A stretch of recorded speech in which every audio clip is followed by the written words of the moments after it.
So ayun, okay KGX, kumusta kayong lahat? Good morning sa inyong lahat, no? So as of 9:56, tingnan nyo naman, lahat ng linya natin dinaanan na. Ito yung sinabi natin na mag-short position tayo, 69.1. So dumiretso, and then sabi ko, magtitipi tayo banda dito sa area note 65k. 65k, nagtipi tayo. Tulad ng sinabi ko kanina, ito yon.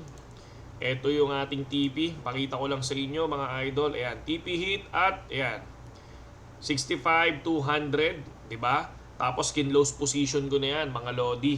Okay? Ayan, makikita nyo yan dyan. May sounds ba? Di ba? Nakita nyo? So, 144 or 7 or 8. Di ba? And then, nung bumaba ng konti na yan, nag-TP na tayo. So, check lang natin para makita nyo lahat. Recovery kasi nag-64 na yan. Okay, TP hit tayo dyan sa area na yan. Okay, so bakit ako nag-TP hit dyan mga idol? Yun na, lumilipad ang BTC lumilipad ulit. So bakit ako nag-TP hit dyan? Kasi pumunta na dito yan sa 66,700 mga lodi dyan sa area na yan, no? Ay 64,700, pumunta na yan dyan sa area na yan. So ang ginawa natin mga lodi, dahil nag-recover na siya, nag-take na ako ng profit. Okay? So hindi narating. So ngayon, kung mapapansin nyo, ito yung ating resistance ngayon, tong area na to, no?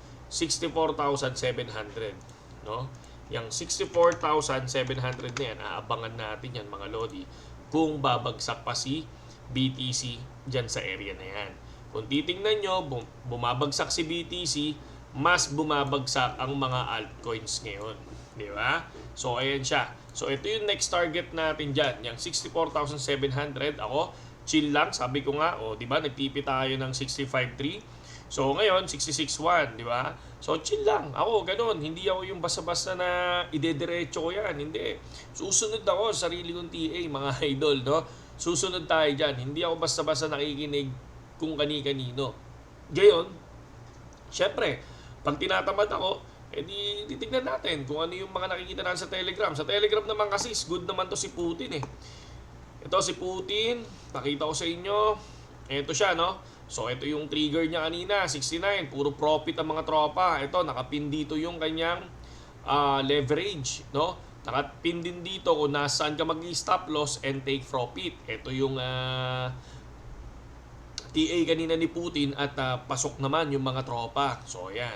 So, sa BTC, walang pumasok sa BTC. Puro naka-meme coin sila ngayon dito sa ating Telegram. At ang maganda naman dyan, puro profit silang lahat. No? So, yun. Yun yung ating nakita ngayon sa TA dito. Sa mga gustong pumasok sa BitGet, yung link natin sa description, yun yung gamitin nyo. And, si Putin gagawa siya ng tawag dito, gagawa siya dyan sa group pa rin. So, pero may pinag-uusapan kami kanina na siguro mamayang gabi na lang yon yung mismong video na yon. Tapos, pasok mo na kayo sa Telegram. Yun yung pinakamaganda doon. At least, kahit pa paano nakakasabay kayo, no? Short video lang yung binigay natin yan para pinakita ko lang kung ano nangyayari dito sa chart natin. So, 66,155. Tingnan natin kung saan pupunta to. Nag-retest. Pero, for me, ang pinaka big long position ko dyan, ito. Tong area na to. Yan, tong ilalim na to. Pag ito narating. So, yan. Dyan nyo ako makikitang maglo-long position ng matatag.